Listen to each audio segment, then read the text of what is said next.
If you say to someone, would you like to trust Christ right now? And they say yes. I've not met one believer that cannot handle that. That's an exciting moment. But what if they say, no, I don't think I'm ready. I'm just not convinced of it.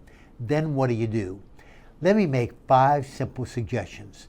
First of all, don't take God's responsibility on your shoulders. John 6:44 says, no one can come to me unless the Father sent me draw him. God's not asking you, as we continue to say at EvanTell, to bring him to Christ, but simply bring Christ to that person. That God's in charge of the results, and don't take that responsibility on your shoulders. A second suggestion I would make is, come back and say, is there something I could have done differently? Could I explain this better? Is there some way I may have offended him? But don't say, how did I fail? Because you did not fail, you did your part. But every situation is a learning experience. So let God teach you through the experience you've gone through, and what did you learn through it? But there's always some way you can enhance your ability.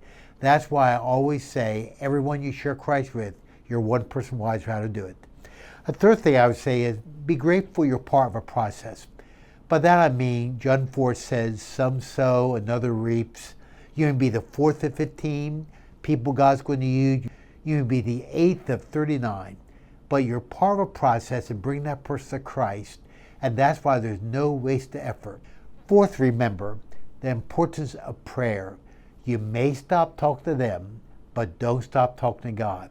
Because God has all kinds of ways of getting through that you may not even hear about or know about till you see the person face to face in heaven and find out what happened down the line.